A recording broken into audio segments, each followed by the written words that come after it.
안녕하십니까? 네, 지난주가 교회력으로 어린이 주일이고 오늘이 어버이 주일이죠. 가족을 돌아보면서 또 그리스도 안에 가족된 영적 가족들도 돌아보는 5월달이 됐으면 좋겠습니다. 6장 11절 같이 읽어봅시다. 시작.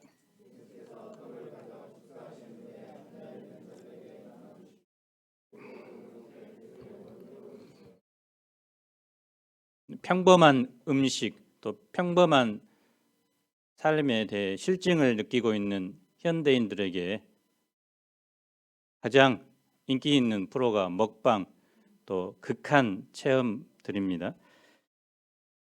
오늘 요한복음에 나오는 네 번째, 다섯 번째 표적도 성경에서 나오는 최고의 먹방 극한 체험 이야기라고 할 수 있습니다.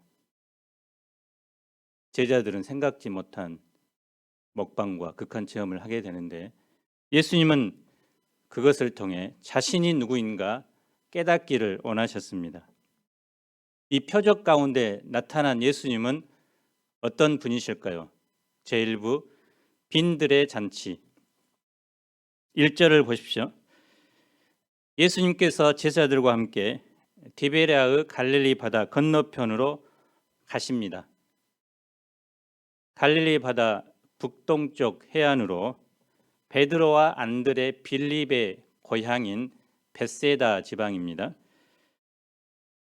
여기에는 나와 있지 않지만 전도 여행을 다녀온 제자들에게 잠깐 동안 휴가를 다녀오도록 한 곳입니다. 그런데 큰 무리가 예수님 일행을 따라왔습니다. 예수님께서 병자들에게 행하시는 표적을 보았기 때문입니다. 예수님은 한 산에 올라 제자들과 함께 앉으셨습니다. 그래서 무리들이 군중 속에 있으면 예수님이 보이지 않습니다. 그래서 산을 강대상 삼아 모든 사람들이 집중하여 예수님의 말씀을 들을 수 있도록 한 것입니다. 때는 유월절이 가까운 시기입니다. 유월절은 애굽에서 구원을 기념하는 명절입니다. 아마 무리들은 예수님을 통해서 제2의 출애굽의 역사를 기대했는지 모릅니다.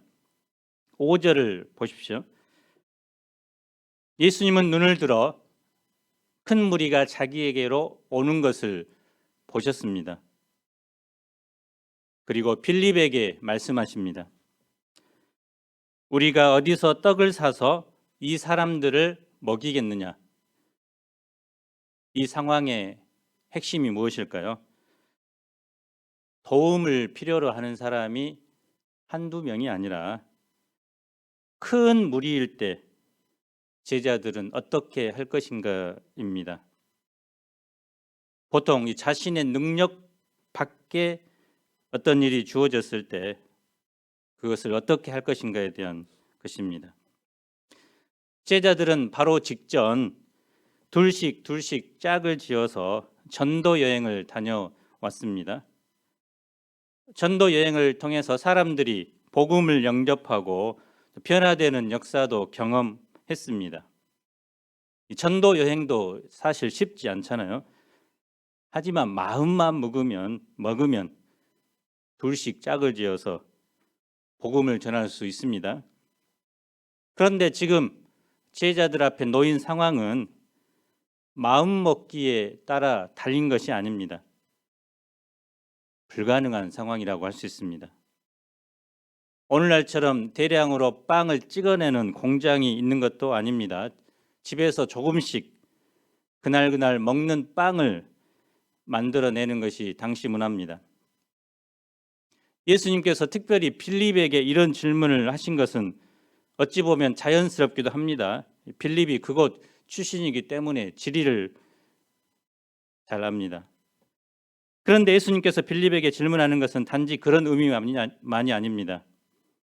6절은 예수님께서 빌립에게 이런 질문을 하신 이유를 설명합니다. 이렇게 말씀하심은 친히 어떻게 하실지를 아시고 빌립을 시험하고자 하심이라. 빌립은 어떻게 대답합니까? 각 사람으로 조금씩 받게 할지라도 200데나리온의 떡이 부족하리이다. 이 말을 좀 더 쉽게 풀이하면 여기 있는 한 사람 한 사람의 입에 빵을 한 입씩 먹게 하더라도 그 빵을 사려면 200데나리온은 있어야 합니다. 라는 의미입니다. 배불리기는커녕 한 조각 빵을 먹는데도 그렇다는 것이죠.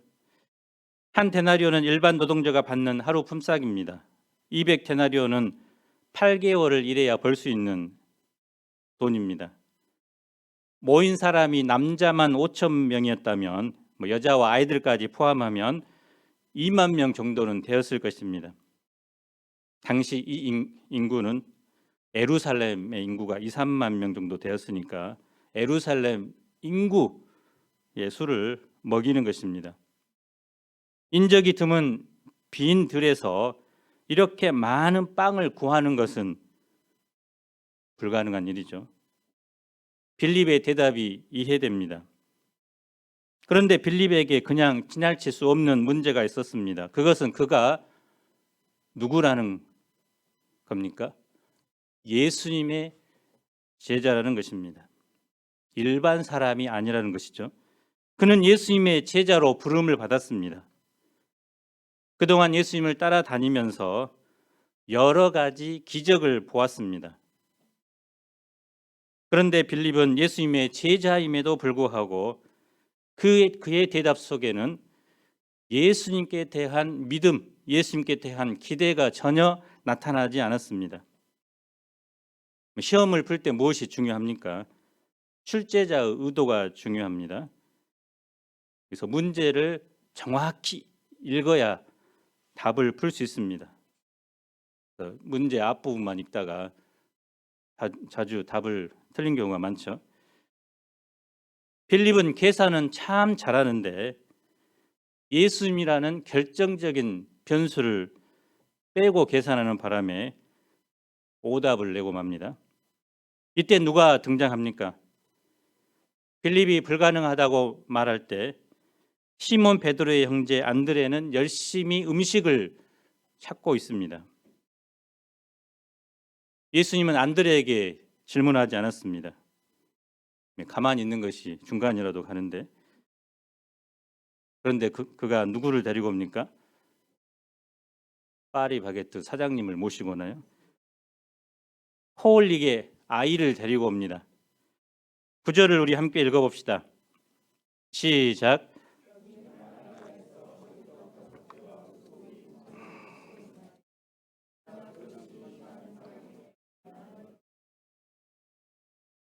보리빵은 가난한 사람들이 먹는 음식입니다.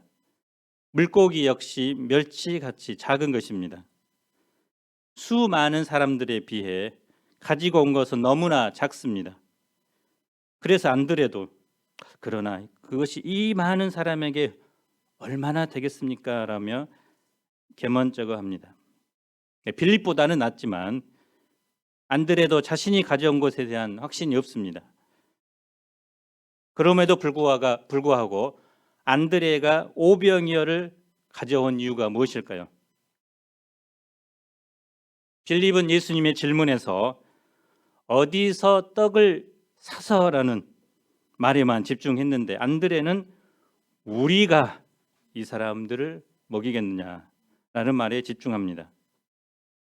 예수님의 질문 속에서 어찌하든지 무리를 먹이고자 하는 예수님의 마음을 읽은 것입니다. 이 우리가 안에는 제자들뿐만 아니라 예수님도 포함됩니다. 그래서 그는 부족하지만 손발을 움직여 음식을 찾았고 어린아이의 도시락이라도 찾아서 들고 온 것입니다. 부모는 자녀가 굶주리면 긍휼의 마음 때문에 어떻게 해서라도 먹이고자 합니다. 가끔 전래동화에 자기 엉덩이 살을 잘라서 자녀를 먹였다는 이야기도 있습니다. 그런데 빌립은 예수님의 마음을 공감하지 못했습니다. 그래서 신앙생활을 하면서 가장 중요한 것은, 또 성경을 읽으면서 중요한 것은 글자 이면에 주님의 마음을 읽어내는 것입니다. 빌립의 지금 최고 관심은 휴식입니다. 삶의 여유를 즐기는 것입니다. 전도 여행을 통해서 몸이 피곤합니다. 움직이기 싫습니다. 근데 무리들 옆에서 하루 종일 예수님의 말씀을 또 들었는데 그 은혜로운 말씀마저 자장가로 들렸을 것입니다. 무리들은 자신의 자유를 빼앗은 사람입니다. 오늘 잠시 스쳤다, 내일은 남남이 될 존재로 보았습니다. 그런데 예수님은 삶의 여유가 침해되더라도 영혼들을 외면하지 않았습니다. 늘 영혼들에 대한 관심과 사랑이 있었기 때문에 휴가 장소로 찾아온 무리들까지 그들이 도움을 요청할 때 외면하지 않고 도와주신 것입니다. 사람들에게 관심을 두고 도우려면 여유가 있어서 도운 것이 아니라 자기 것을 희생하는 것이 필요합니다. 그렇기 때문에 목자의 삶이 피곤하고 고달픈 이유가 거기 있습니다. 휴가 때도 전화를 오고 어떤 때는 저녁 늦게 잠자리에 들었음에도 불구하고 전화를 해서 상담하는 분들도 있습니다. 안드레는 예수님께 대한 기대를 가지고 있었습니다. 예수님께서 이렇게 질문하시는 것은 단지 질문을 위한 질문이 아니라 예수님께서 해결 방법도 친히 가지고 계심을 안 것입니다. 그동안 예수님은 많은 기적을 행하셨습니다. 요한복음에 나오는 대표적인 기적이 뭡니까? 가나 혼인잔치에서 포도주를 만든 것, 38년 된 병자를 고친 것, 또 죽어가는 왕의 신하를 살린 것입니다. 그 기적의 대부분이 한 사람 또는 한 가정에만 행해졌습니다. 기적의 폭이 작았는데, 그런데 안드레에게는 한 사람에게 표적을 행했다면 5천 명이 먹는 표적도 능히 행하실 것이라는 기대가 있었습니다. 예수님은 한 사람을 살리는 것이나 5천 명을 먹이는 것이나 하나님의 아들로 능히 할 수 있기 때문입니다. 그래서 예수님이 하고자 하신다면 못 하시는 것이 없습니다. 그러므로 우리는 항상 주님께 대한 기대감을 가져야 합니다. 내 인생에 대해서, 현재 처한 상황에 대해서, 쉽게 풀리지 않는 문제, 직장을 얻는 문제, 결혼을 하는 문제, 우리의 지식과 경험에 기초한 계산을 하면서 빌립처럼 포기하지 말고 주님은 능히 하신다는 기대를 가져야 합니다. 사실 오병이어는 5천 명에 비해서 첫 글자 5자만 같지 아무짝에도 쓸모없는 것입니다. 있으나 마나한 것입니다. 예수님은 안드레 오병이를 어떻게 하십니까? 너 지금 나오고 장난해? 개나 줘버려라고 면박을 주었나요? 우리 11절을 함께 읽어봅시다. 시작.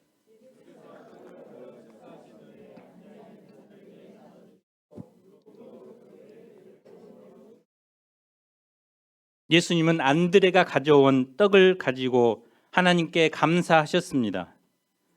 그리고 앉아있는 자들에게 나누어 주십니다.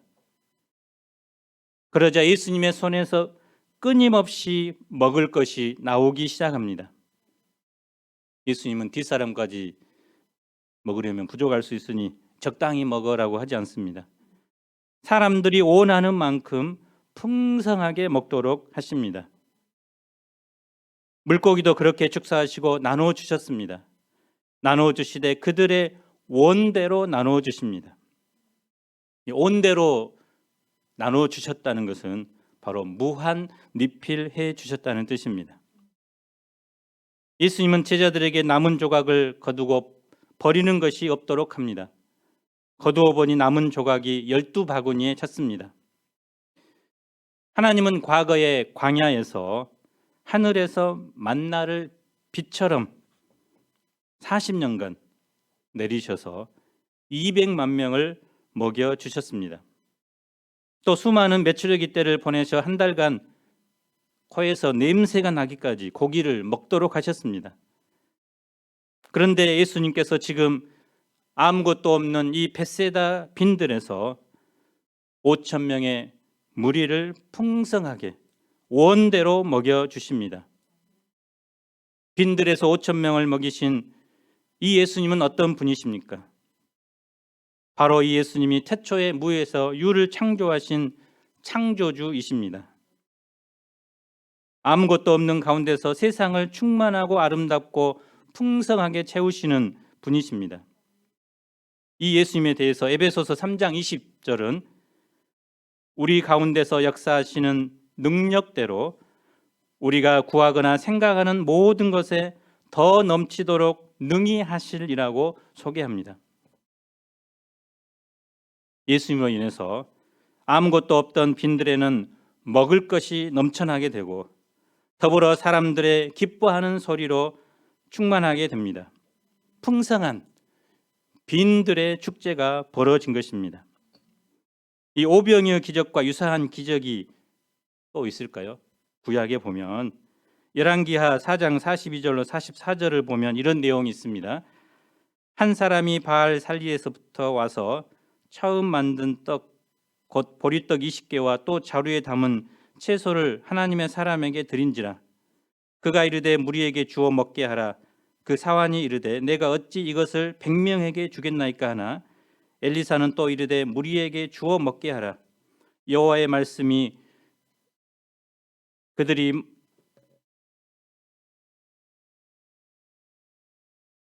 잘렸네요. 그들이 먹고 나무리라 하셨나이다. 그가 그들 앞에 주었더니 여호와께서 말씀하신 대로 먹고 남았더라고 했습니다. 그래서 엘리사도 이제 보리떡 20개로 100명을 먹였다는 기록이 있습니다. 그러고 보면 이 엘리사도 위대한 선지자라고 할 수 있습니다. 그런데 오병이어로 최소한 5천 명을 먹이신 예수님은 도대체 어떤 분입니까? 오병의 기적은 떡 한 개로 최소한 1,000명은 먹였다는 것입니다. 그래서 떡 한 개로 5명을 먹인 엘리사와는 비교가 되지 않습니다. 예수님께서는 엘리사보다는 최소 200배 이상의 큰 기적을 행한 것입니다. 물론 엘리사가 행한 기적은 하나님께서 그를 통해 하신 것입니다. 이 예수님을 그래서 우리는 메시아로 고백할 수밖에 없습니다. 오병의 기적은 단순한 자연적인 기적이 아니라 예수님이 하나님이시라는 증거를 나타내는 표적입니다. 그래서 요한복음에 나타난 이 표적을 통해서 바로 주님이 하나님의 아들이시구나 깨달아야 합니다.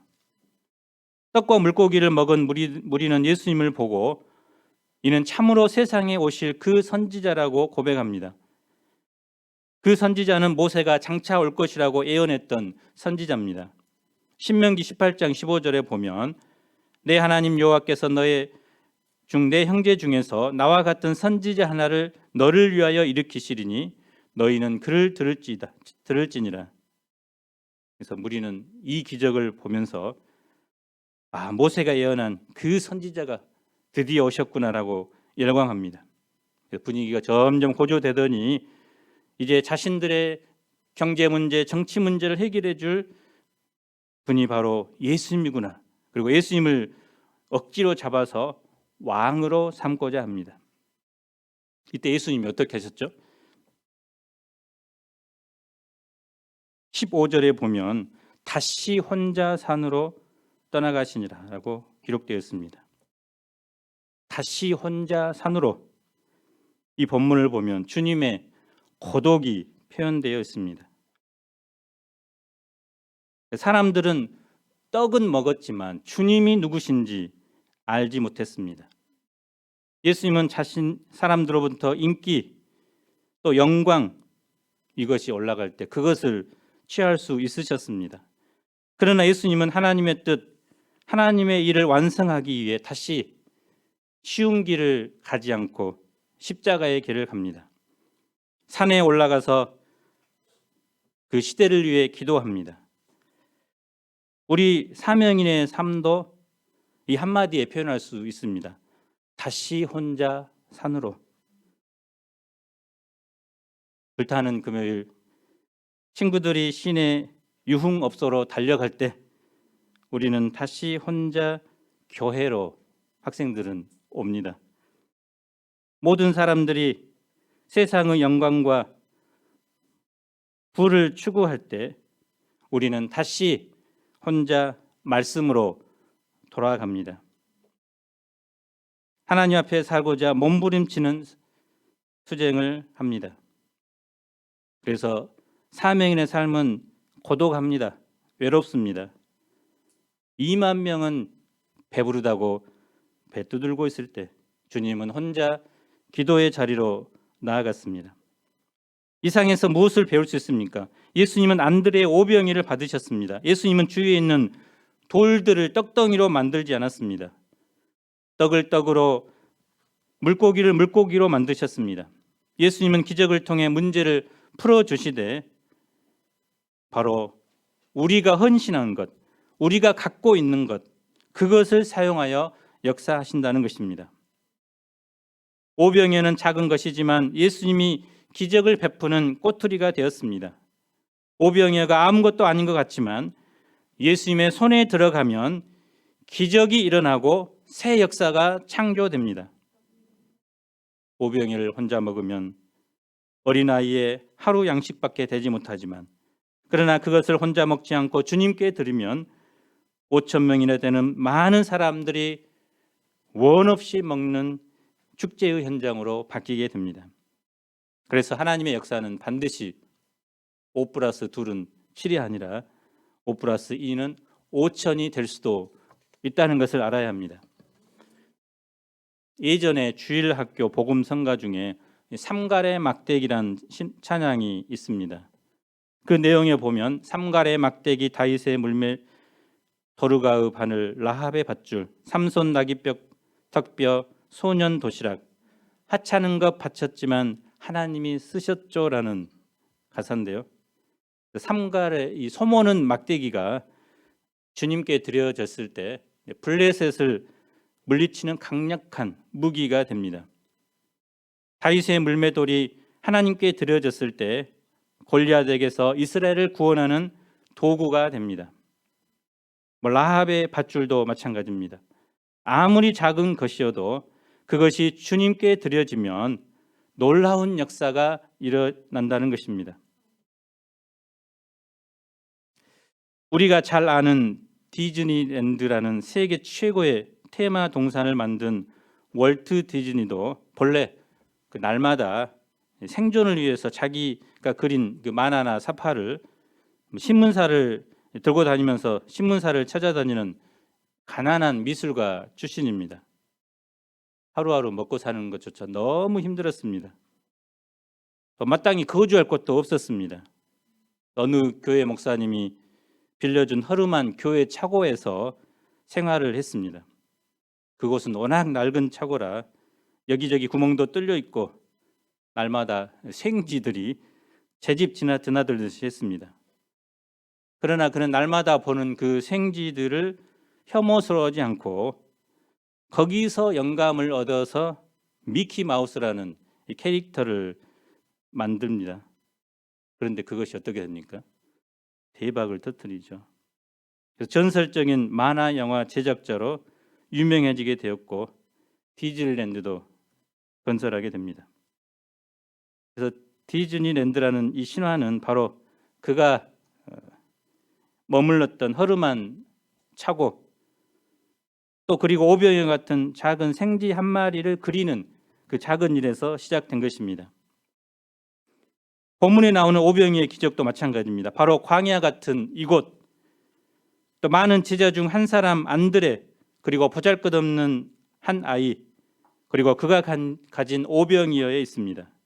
그 작은 것이 예수님의 손에 들어갔을 때 빈들에서 풍성한 광야의 잔치가 일어난 것입니다.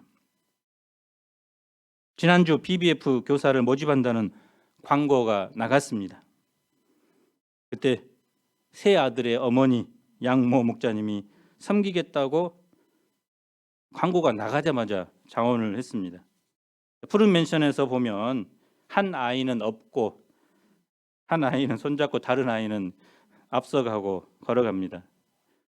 그래서 평상시에도 삼형제를 키우느라 정신이 없을 것인데 거기다가 주일에 또 BBF를 섬긴다고 하니까 제 딴에도 좀 걱정이 되었습니다. 그러나 자라나는 꿈나무, 또 BBF 영혼 속에 담긴 그 예수님의 무한한 가능성을 보고 그 심정 하나로 섬기고자 했습니다. 또 이모 목동님도 그 바쁜 의대 전공 가운데서도 보조 교사로 자원하게 하셔서 감사합니다. 그래서 이런 분들의 작은 오병이어를 통해서 하나님의 교회가 든든히 세워져 갑니다. 우리도 한 주간 내가 가지고 있는 그 오병이어를 찾아보고 주님께 드릴 수 있기를 간절히 기도합니다. 제2부 무리를 걷는 예수님 16절 21절입니다. 17절을 보십시오. 제자들이 밤이 되어 배를 타고 가버나움으로 가고자 합니다. 길이가 21km, 폭이 13km에 달하는 갈릴리 바다는 해수면보다 210m나 낮은 내륙 분지에 자리 잡고 있습니다.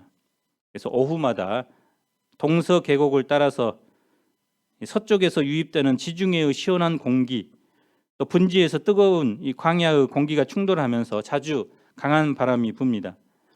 제자들은 이 바다 한 가운데서 크게 고생하고 있습니다. 그들 중에는 갈릴리 바다에서 어부로 잔뼈 굵은 사람들이 많습니다. 노련하게 온 힘을 다해서 큰 바람과 파도와 맞서 싸웠습니다. 하지만 날도 어둡고 더구나 파도까지 덮쳐 이중 삼중의 두려움 가운데 빠집니다. 힘겹게 노를 저어가던 제자들은 바다 위를 걸어 배로 가까이 오는 존재를 보고 더욱 두려워합니다. 그래서 그들은 바다 위로 걸어오는 예수님을 보면서 유령이라고 생각합니다. 여러분 중에 물 위를 걸어본 사람이 있습니까? 중앙아시아에 예수 도마뱀이라는 바실리스크 도마뱀이 있습니다.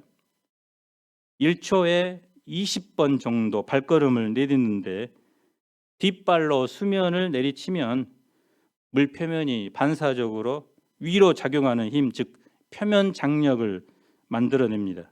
그래서 이 힘이 도마뱀을 물 위에 떠 있게 도와줍니다. 게다가 도마뱀이 물을 힘껏 걷어차면 발 주변에 공기 주머니가 생기고 그 공기 주머니가 사라지기 전에 곧바로 발을 떼고 다른 발을 내딛는 과정을 반복합니다. 그래서 이 놀라운 능력에는 에너지가 많이 소용되니까 이 도마뱀이 갈 수 있는 거리는 10m에서 20m 정도입니다. 성경에도 무리를 걷지는 않지만 물이 갈라져 마른 땅같이 걷는 사람들이 여럿 있습니다. 모세는 홍해를 육지같이 건넜습니다. 여호수아는 요단강을 마른 땅같이 건넜습니다. 또 엘리야와 엘리사가 겉옷으로 요단 강물을 치자 물이 갈라지고 그들은 그 위를 유유히 걸어갔습니다. 그런데 물 위를 걸어갔다는 분은 없죠. 예수님은 바다 한가운데 최소한 5km, 6km를 이제 걸어서 온 것입니다. 사람이 걸어서 올 수 있나요? 바로 예수님이 누구신가 보여주는 표적입니다.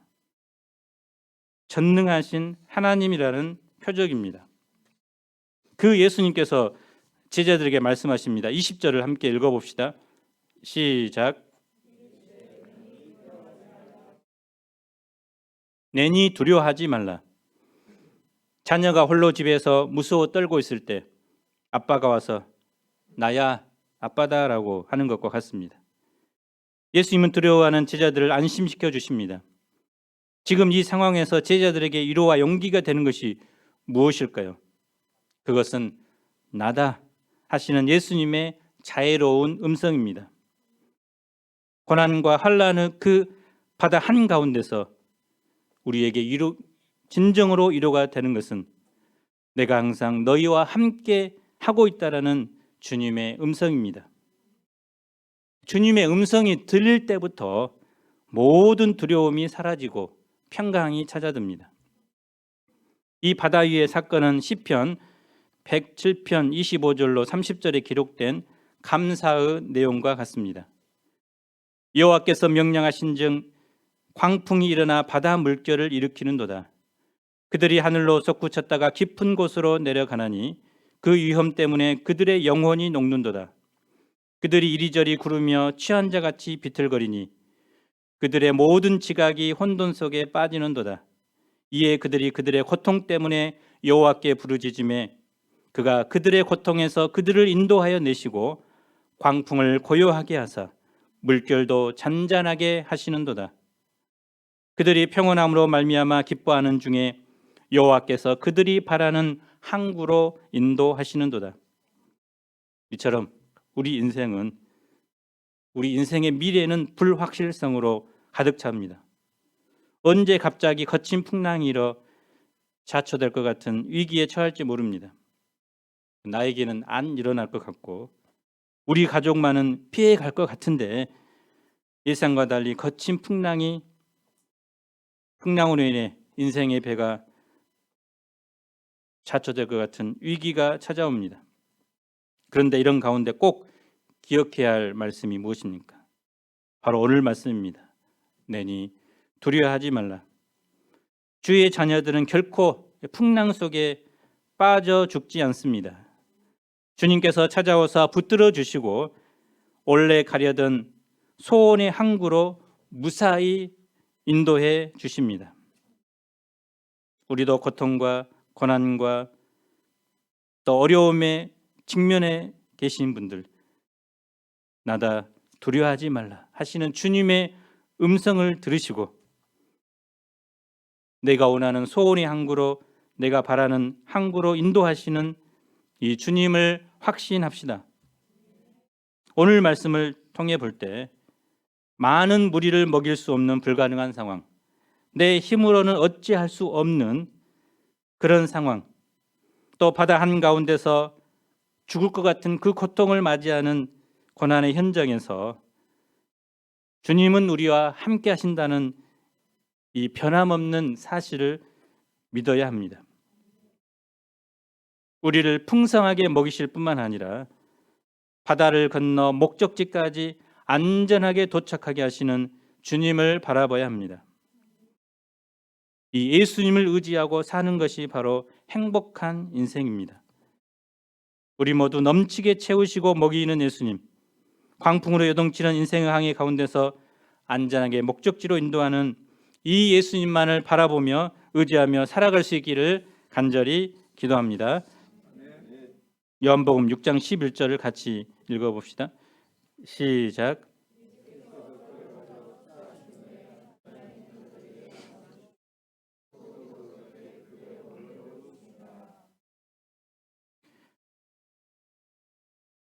거룩하신 하나님 아버지, 무리들을 어찌하든지 먹이고자 하시는 주님의 마음을 저희도 읽어내게 도와주시고 빌립처럼 예수님을 뺀 계산으로 불가능하다 생각하지 않고 안드레처럼 작은 것들이면 주님께서 놀랍게 축복하실 거라는 믿음을 가지고 우리의 작은 것을 주님께 드리게 도와주십시오.